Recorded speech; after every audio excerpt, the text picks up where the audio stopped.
Hello, everybody, and welcome to another edition of the Zone Star State podcast. I'm Matthew Brune. Joining me once again is Ishmael Johnson.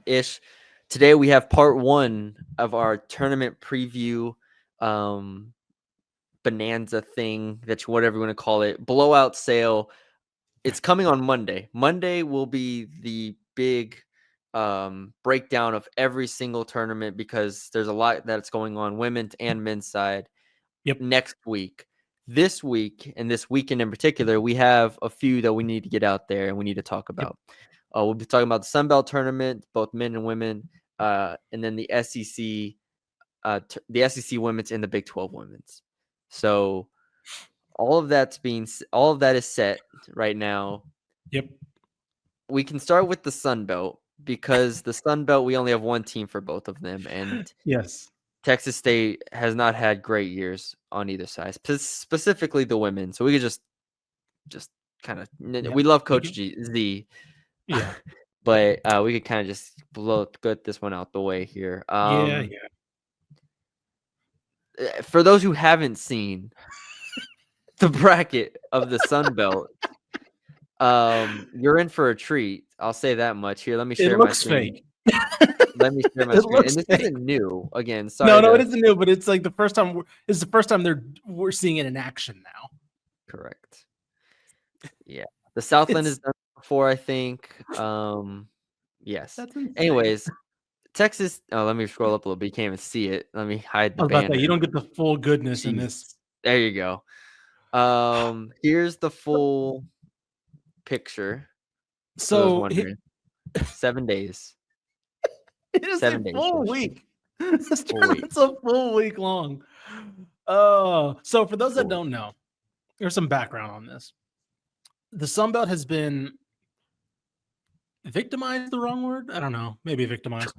The Sun Belt's it's very rare that the Sun Belt's best team has made the tournament, right? And this is the case for a lot of G5s and a lot of mid majors that when you have a tournament determining who represents your conference, the best team's not always going to win. The Sun Belt has been particularly a victim of that, to the point where obviously if you're a conference, you want your best team because that's the team that can upset somebody, right? You can look at, I think, Georgia State that one year with RJ Hunter beating Baylor, right? So and I think Chris Beard's Little Rock team. So the Sun Belt's had teams that have been the best teams go on to upset. That hasn't been the case recently. So their solution to that is to devise a 7-day tournament to where the bottom 4 seeds have to win 1, 2, 3, 4, 5, 6. First of all, 6 games to make the championship to face.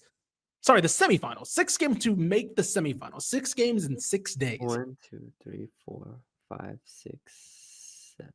It's 7 games in 7 days to win. Games. Yes, thank you. Yeah. So you have to win 6 games to make the semifinal. And then you have to win 7 games in 7 days to win a tournament, to make the championship. Brother. What? I am a proponent of the best team, trying to help your best team win this tournament. Sure. We were joking about this before the podcast. How do you justify? First of all, it's in Pensacola, in the Pensacola Bay Center. Pensacola Bay Center just was like, you get 7 days here, and is the rate not an exorbitant amount for 7 days of booking the Pensacola Bay Center? Can I go book the Pensacola Bay Center for a day and it's like $100 or something? How is it so cheap? Or maybe you book it for 7 days and it's $100, right? Maybe it's like one day it's like $1,000, and they were like, some sort of deal that they're getting on the Pensacola Bay bulk order. Yeah, some sort of deal where the Pensacola Bay Center said, "Yeah, you're good from March 4th to March 10th, just straight through. No concerts, come on. No birthday parties, nothing. You're not going to travel. Like, nobody travels. Nobody goes to this. Like, I've been. Georgia Southern and Southern Miss fans are not coming to this game. No. Southern Alabama and Marshall are not coming to I covered Texas State when they was in New Orleans, and nobody went to New Orleans. Like, it's New Orleans, right? And don't get me wrong, it wasn't in I think they moved it to Smoothie, but it was at New Orleans University, so like on the other side of town. So it wasn't like going to quote unquote New Orleans, but nobody traveled to that, and that's a much more easily gettable city and travel friendly city. I'm sorry, no one's going to Pensacola. Like, at least for New Orleans, they brought like kids out and they would have like middle schools, like, like they'd have like day trips for like the city middle schools and they'd all be there. Hey, maybe they're doing that. Maybe, I guess, but like, I don't know. Here's my thing. Commissioner Gill. Go ahead. Look, I'm talking right now. Go ahead. Invite 8 teams. Just do 8 teams. Just do 8 teams. First 2 teams get a bye, 4 teams play each other. Boom, there you go. That's it. Like, this doesn't have to be 2. This can be 2 days. You can make it 3. You can make it 3, right? You can make it 3 days, right? You can make it. You can have the first round break, semifinals, championship, right? Boom, there you go. That's it. That's it. That's all you gotta do. I agree. At the very least, just cut out the bottom 4 here, and then have like 7, 10, and 8, 9 here, and start like here, like this. Like, imagine this was the bracket. I feel like this is a lot more manageable. That's you just fine. play That's 8, 9, fine. 7, 10, and all right, cool. If you really want to give the advantage over here, you can. But you do not need to invite 14 teams. This is outstanding. Anyways, Texas State. Look, all respect to the Sun Belt. There's not 14 good teams in this conference. No, Texas State. Anyway, 10 down here. First of all, if the ACC doesn't invite all 20 teams, Sun Belt should not be inviting all 14 teams. Yeah.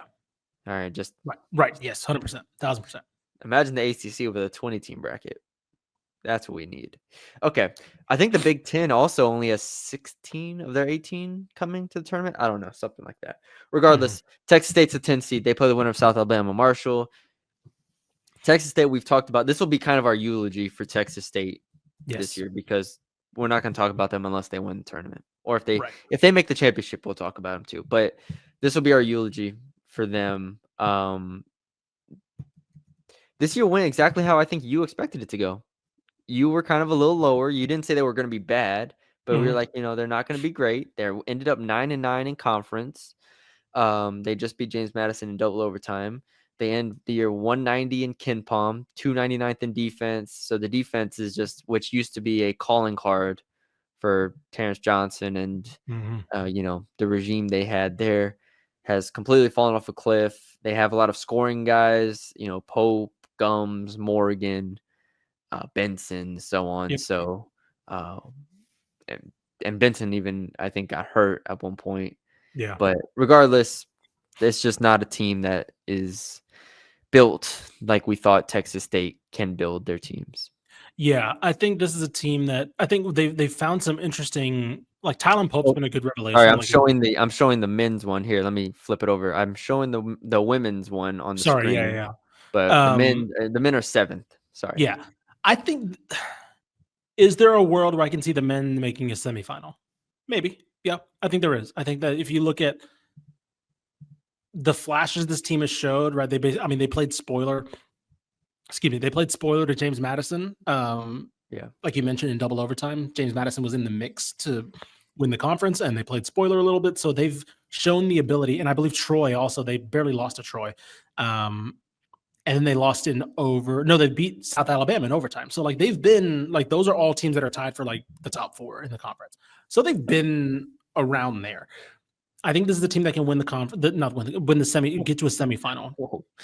Yeah. No, I don't think they can win the conference. I'm down here, but nobody. Look, this tournament's designed that nobody below 4 can win the conference. I mean, Texas State will first of all have to beat, let's say, Old Dominion, then beat App State, then beat Troy, just to make the semifinal against James Madison, who you beat in double overtime. At that point, you will have played 3 games in 3 days. Yes. Going into your 4th game in 4 days. Just out of pure depth, they can't win the conference. This cannot be healthy in any way to play if you make it to 4 games in 4 days.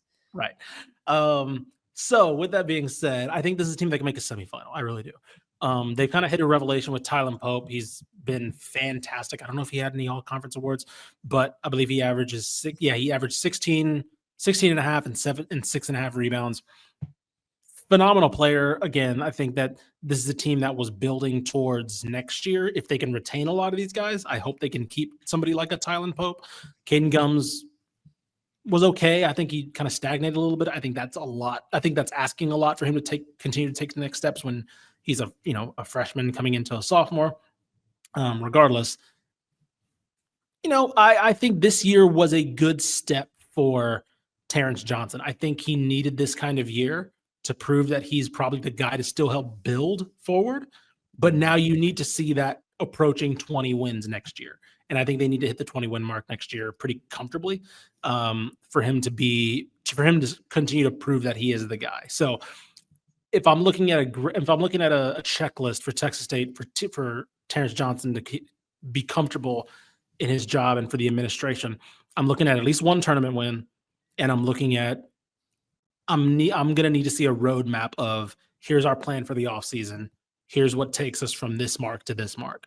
And got to keep Tylen Pope. I think Tylen Pope is going to be the key this offseason. I don't know if he stays because, again, we kind of see, you see at UNT as well, like anybody who averages over 15 points is just gone the next year at this level. So we'll see. But I think there were the right steps. But, yeah, just not enough to make real noise in this tournament. All right. On the women's side, the women are the 10 seed there. Has been a rough season for Coach Z and them over there. They're gonna have to win 6 games in 6 days to extend their season. Honestly, if they just make it like a few rounds deep, I'd be very happy. Yeah. Just there's not much to talk about here. I don't have much. Nope. I mean, Destiny Terrell was like good. Jalen Foster was all right for them. They just don't have enough players this year. This is the first year where I've looked at the roster and I'm like, I don't. It's pretty dire. It's pretty dire. Yeah. I mean, if they can keep this core together and add something, you're kind of hoping that the overall cohesion and chemistry goes into the next year. But yeah, this year was pretty dire. Unlike the men's team, this team didn't show like the peaks that they did, right? The men's team was basically right there with a lot of the conference's best for parts of the year. The women's team really wasn't. Let's see, what's their path? South Alabama. And then who would they get? Let me move the if screen they won that one. Move the screen because we can see the rest of Louisiana. And then App State. I mean, they've beaten Louisiana this year. App. I think they've played App. I think they missed out on App this year. So still, I think they can make the quarters. Maybe I'd probably put them to make the quarters, but they could also. Where is that here? I think they can make the quarters. Yeah, they can make the quarters. They can make a quarter. So, but again, we're talking 1, 2, 3. I was about to say it's 3 games in 3 days, man. Like this is hard as hell. This tournament's stupid. So I just like scrolling back and forth on here just to see that, like just going back left to right on here, just scrolling around on these brackets. All right. Who's next? SEC tournament. All right, let's talk about it. Let's get some contenders now. Sorry. Yes, we had all respect to my alma mater, but yes, that's the last time we will be talking about Texas State on this podcast for the foreseeable future. Yes. I'm sorry. The SEC we have the 1 seed. No, I'm sorry. We have the 2 seed because Texas lost the flip. And we have the 16 seed here. Ish. Do you want to start with the 2 or the 16? The range we have to be able to talk about the 2 seed and the 16 seed on the same podcast. Nobody else is bringing this to you live. Their 16 seed, 11 a.m. in Greenville. A&M plays Tennessee. Thanks for coming. A top 20 team in the country. Thanks for coming. Thanks for making the trip. Just fly out to Greenville one last time and get smoked at 11 a.m. Then in the game and go get some brunch when their season over. Just bring your travel bag. Don't bring a suitcase. Don't even unpack it. Don't even. Just bring a backpack. Actually, yes. Just bring a little tote bag. You just come on in there, sleep, wake up in the morning, 11 a.m.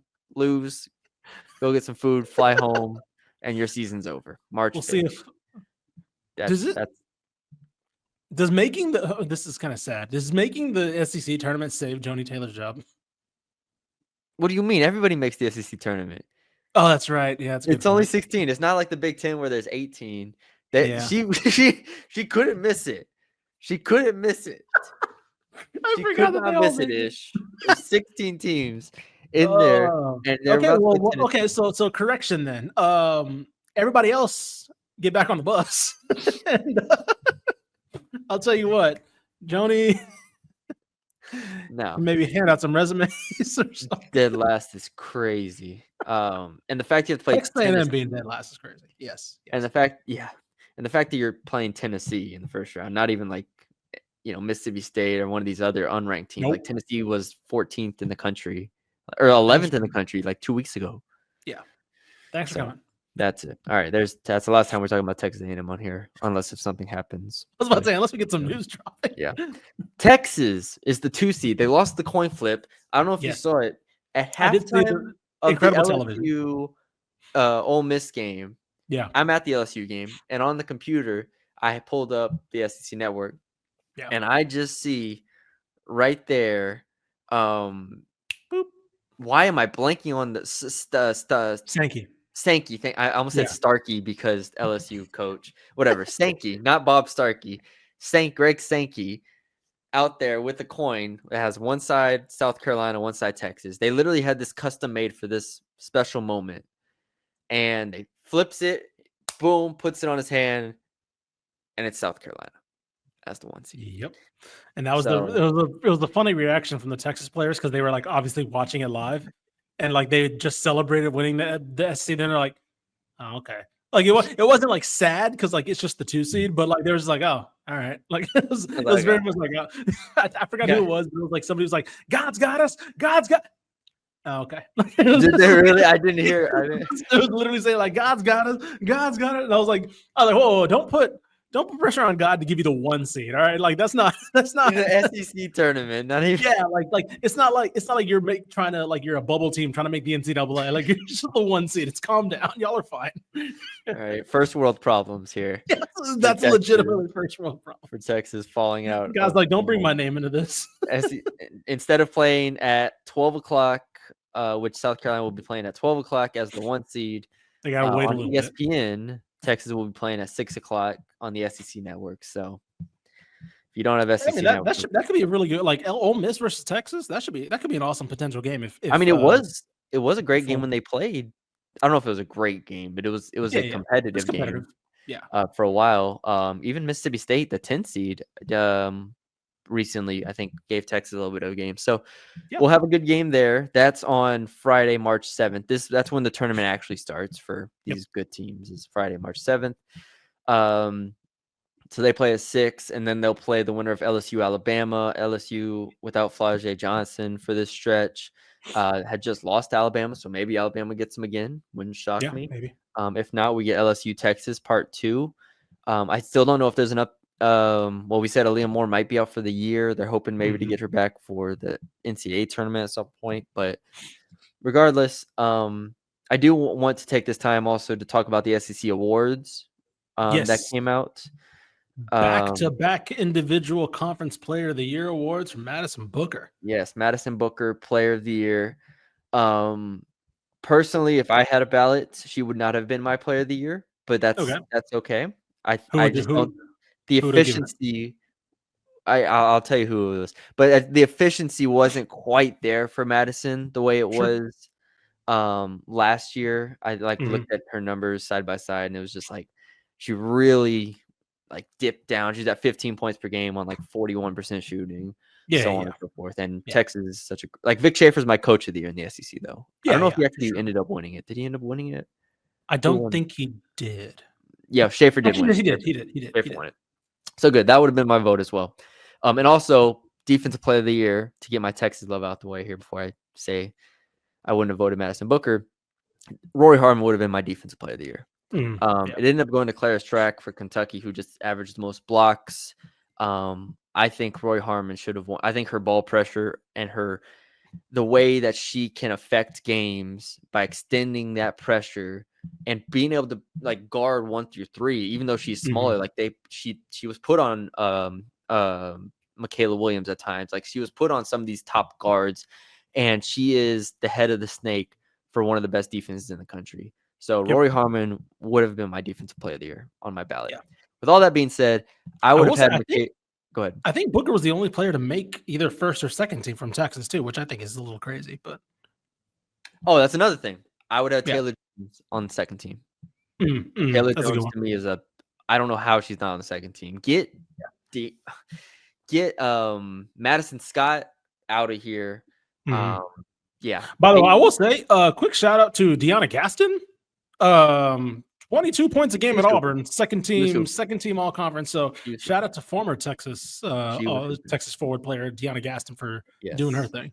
She was hooping. Yeah. Michaela Williams would have been my pick for SEC Player of the Year, and I understand that I cover LSU, so there's Sure. an inherent assumption of bias there. I Right. broke it all down. I wrote a story last week comparing Booker to Michaela Williams. I think they've been the two top players. Mm. Michaela Williams, I feel like at this point is the most, I don't want to say underrated, that's strong, but I'll just say underrated player in the country at this point. I don't think people realize how good Michaela Williams is. This is not an I think LSU podcast. she's definitely one of the ones. Like last year, I thought at times it was Madison Booker that was kind of the freshman that was left out of the Yes. conversation. Michaela Williams, I think, has taken that because now Madison Booker's a two-time conference player of the Yes. year. Yes. People know Booker. People know Juju. People know Hidalgo, all of them. Yeah. Michaela Williams is like 19 points per game in conference play on Right. 48% shooting and shooting 40% from three Yeah. with like 4 assists per game. Like, for those who haven't watched LSU, like she's been LSU's best player the past 2 months.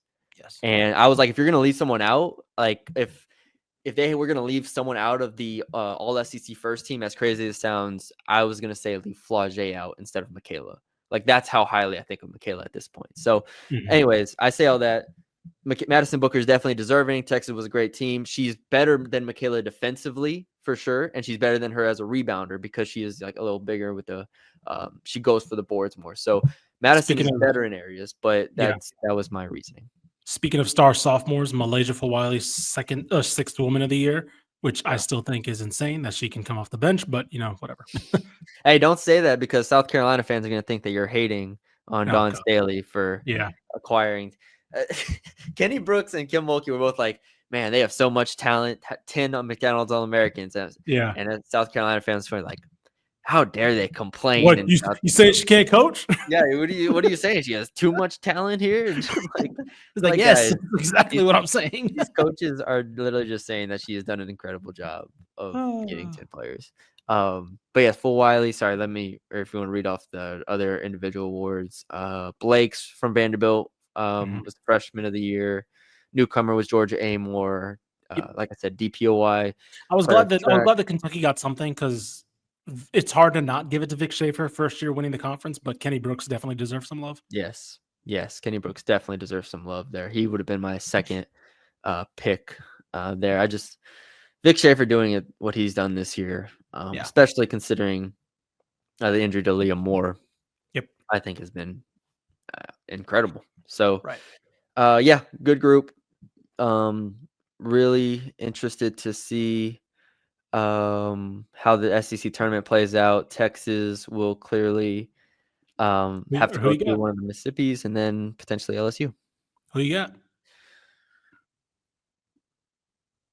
I think this is South Carolina. Yeah, I was probably going South Carolina too. I think they put it together here for a little bit. I think the issue for me is that I think Texas just has a tougher bracket. Yeah. Like if you're asking me, Ole Miss, possibly Ole Miss, LSU, and then South Carolina, or Vanderbilt, Kentucky, then Texas. I think my worry is Texas could slip up, and I don't think they will. I think we'll get Texas, South Carolina, but that's my biggest worry is that's not the guarantee in my opinion. If you're looking at the two brackets, I think Texas could. Ole Miss is a very good, very competitive team. LSU, I think Texas has a little bit more than LSU, but still, regardless, it's still a very talented team. So that's my worry. That's more my worry is that we don't get the Texas, South Carolina. I think we will. I'll bank on it, and I'll bank on South Carolina winning this one. But my worry is Texas region. And it's in South Carolina. It's in Greenville. It's not, at South Carolina's campus. It's not a home game, but they'll have the home court advantage. So, yeah, it is what it is there. And last one is the Big 12 women's bracket here, which also starts tomorrow, Wednesday, at the day of recording this. We have, who do we have here? We have 16 seed Houston, another 16 right coming in. 1 seed TCU, 2 seed Baylor as our 3 team. Oh, and 14 seed Texas Tech. Don't want to leave them out here as well. They snuck in. They snuck in. Houston making the Big 12 tournament saves Ron Huey's job, right-ish? No, I'm joking. There's only 16. Yeah, no, don't make me say that. I'll hurt yourself thinking about this. Look. Thanks for coming. Right. Thanks for coming. Tech could win. I was about to say Tech. Hot take. That's not a bad matchup for Tech, which is insane. But yeah, hot take. They could win that. Tech wins against Kansas. Why do I feel like let me go check their schedule to make sure they didn't get their doors blown off by Kansas earlier this year. But I feel like they've played some competitive games. They just beat Colorado in overtime, lost to Arizona by 9, lost to UCF by 1, lost to Cincinnati by 3, lost to Baylor by 6. It's a team playing its best ball at the right time of the year-ish. They were inspired by Aaliyah Chavez's run. Oh, and Aaliyah Chavez won the championship, so they're she did win state, so things are looking up in Lubbock. Texas Tech beats Kansas right there. That's book it now. Book it. Okay. Pull the clip if it happens. Now, with those two out the way, Baylor and TCU, who has an easier path here? TCU has potentially Arizona or Colorado, and then West Virginia. Baylor has Iowa State, and then Oklahoma State. It's weird because like Baylor has the tougher immediate matchup, but TCU has the tougher, I think, semifinal matchup. Now they did blow West Virginia out like 2 weeks That's true. ago. That's a good point. They did actually. So it might just be a matchup issue that they just have an advantage of. I think TCU has the easier spot. Yeah. My worry is that Iowa State hasn't been as good as we thought they'd be this year, obviously, but I still think there's a lot of talent there that could catch Baylor slipping. And if you want me to bank on one of these teams slipping, it's going to be Baylor, in my opinion. But I think, TCU has a great matchup versus West Virginia, so I'll say that they have the easier path. Yeah, I'm gonna go, but I think I'm gonna go with Baylor to win. I think I'm gonna go with Baylor to win the tournament. Ish goes Baylor. I'm gonna go Baylor. Because of what this will do for Baylor and Nikki Collin too. Like, if they come back and be Baylor and be the tournament champions of, one of the second best conference in the country, that's a big boost for, I'm not saying she's on the hot seat, but there is like this overall overhanging thing of we haven't controlled the Big 12 since Kim Mulkey left. And if they win the tournament, which is very doable, obviously, I think that's a big, big feather in Nikki Collins' cap to say this thing isn't falling off. This thing isn't, we're still Baylor. So I like it. I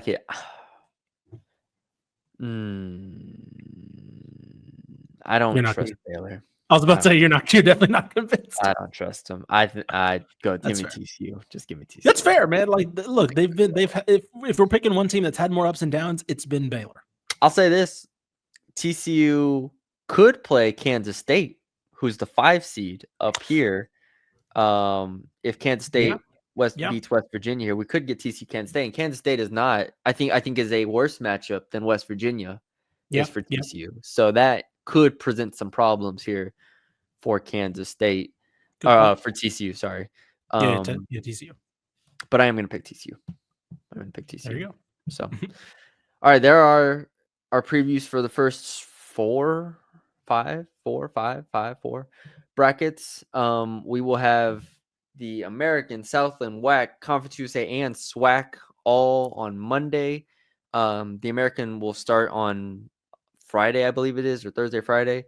No, they start on Saturday, the women's, but don't even know the bracket yet, so we can't talk about it. So we'll have those 5 women's tournaments, and then we'll also do on the men's side the Big 12 and the SEC. So we'll have all of those, men's and women's, a lot to talk about on Monday. So stay tuned for all that. Until then, enjoy the high school basketball championships ish, and all the fans out there.